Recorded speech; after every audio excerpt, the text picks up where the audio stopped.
ഈശോമിശിഹായ്ക്ക് സ്തുതിയായിരിക്കട്ടെ. വേദിയിലിരിക്കുന്ന വിശിഷ്ട വ്യക്തികളെ എല്ലാവർക്കും എൻ്റെ സ്നേഹപൂർവമായ നമസ്കാരം. പരിശുദ്ധ അമ്മയും കർമ്മലോത്തരീയവും നന്മ നിറഞ്ഞ മാതൃത്വവും എന്ന വിഷയത്തെ ആസ്പദമാക്കി ഏതാനും വാക്കുകൾ പങ്കുവെക്കാനാണ് ഞാൻ ഇന്നിവിടെ നിൽക്കുന്നത്. പരിശുദ്ധ കന്യകാമറിയം ലോകത്തിലെ എല്ലാ മനുഷ്യർക്കും മാതൃകയായ അമ്മയാണ്. ദൈവത്തിൻ്റെ ഇഷ്ടം സ്വന്തം ജീവിതത്തിൽ നിറവേറ്റാൻ പൂർണ്ണമായി സമർപ്പിച്ചവളായിരുന്നു പരിശുദ്ധ അമ്മ. ഇതാ കർത്താവിൻ്റെ ദാസി എന്ന വാക്യത്തിലൂടെ ദൈവത്തോടുള്ള അവളുടെ വിശ്വാസവും അനുസരണയും ലോകത്തിന് മുന്നിൽ വെളിപ്പെട്ടു. സന്തോഷത്തിലും ദുഃഖത്തിലും ഒരുപോലെ ദൈവത്തെ ആശ്രയിച്ചവളായിരുന്നു പരിശുദ്ധ അമ്മ. കർമ്മലോത്തരീയം പരിശുദ്ധ അമ്മയുടെ സ്നേഹത്തിൻ്റെയും സംരക്ഷണത്തിൻ്റെയും പ്രതീകമാണ്. നൂറ്റാണ്ടുകളായി അനേകം വിശ്വാസികൾ ഭക്തിപൂർവ്വം കർമ്മലോത്തരീയം ധരിച്ചു വരുന്നു. കർമ്മലോത്തരീയം ധരിക്കുന്നതിലൂടെ നാം പരിശുദ്ധ അമ്മയുടെ സംരക്ഷണത്തെ ജീവിക്കുവാൻ ആഗ്രഹിക്കുന്നുവെന്ന് പ്രഖ്യാപിക്കുകയാണ്. ഇതൊരടയാളം മാത്രമല്ല, ഒരു ഉത്തരവാദിത്വം കൂടിയാണ്. പരിശുദ്ധ അമ്മയെ സ്നേഹിക്കുന്നവർ പരിശുദ്ധ അമ്മയുടെ നന്മകളെ ജീവിതത്തിൽ പകർത്തണം.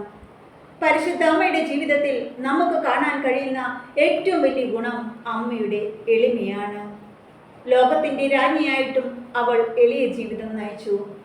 മറ്റുള്ളവരെ സ്നേഹിക്കുവാനും ആശ്വസിപ്പിക്കുവാനും എപ്പോഴും തയ്യാറായിരുന്നു. പരിശുദ്ധ അമ്മയുടെ ജീവിതം എളുപ്പമായിരുന്നില്ല. ദൈവത്തിൻ്റെ പദ്ധതി സ്വീകരിച്ചപ്പോൾ പല വെല്ലുവിളികളും നേരിടേണ്ടി വന്നു. എന്നിരുന്നാലും പ്രാർത്ഥനയിലും വിശ്വാസത്തിലും ഒട്ടും അടിപതറിയില്ല.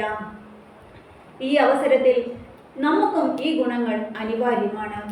കുടുംബത്തിൽ സ്നേഹം വളർത്തുവാനും സമൂഹത്തിൽ സമാധാനം നിലനിർത്തുവാനും വിശ്വാസത്തിൽ വളരുവാനും അമ്മയുടെ ഗുണങ്ങൾ അനിവാര്യമാണ്.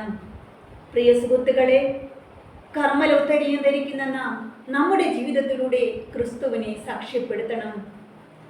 മറ്റുള്ളവരെ സ്നേഹിക്കുക, സഹായിക്കുക, മാതാപിതാക്കളെ ബഹുമാനിക്കുക, പ്രാർത്ഥനയിൽ സ്ഥിരത പുലർത്തുക എന്നിവയാണ് പരിശുദ്ധ അമ്മയെ അനുകരിക്കുന്ന വഴികൾ.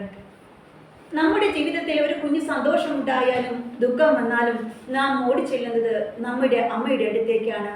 അതുപോലെ തന്നെ ആത്മീയ ജീവിതത്തിൽ നാം ഓടിച്ചെല്ലേണ്ടത് പരിശുദ്ധ അമ്മയുടെ അടുക്കലേക്കാണ്. കാരണം അമ്മയുടെ ഹൃദയം സ്നേഹത്താൽ നിറഞ്ഞതാണ്. ഈ അവസരത്തിൽ നമുക്കൊരു ഉറച്ച തീരുമാനമെടുക്കാം. കർമ്മലോത്തരീയം വെറും ഒരു ഭക്തി വസ്തുവായി കഴുത്തിൽ അണിയേണ്ട ഒന്നല്ല. അത് നമ്മെ നന്മയിലേക്കും വിശുദ്ധിയിലേക്കും നയിക്കുന്ന ഒരു ഓർമ്മപ്പെടുത്തലായി സ്വീകരിക്കാം. അവസാനമായി പരിശുദ്ധ അമ്മയുടെ സ്നേഹവും സംരക്ഷണവും നമ്മുടെ ജീവിതത്തിൽ ഉടനീളം ഉണ്ടാകട്ടെ എന്ന് ആശംസിക്കുന്നു. എല്ലാവർക്കും തിരുനാൾ മംഗളങ്ങൾ നേരുന്നു. നന്ദി. ദൈവം എല്ലാവരെയും അനുഗ്രഹിക്കട്ടെ.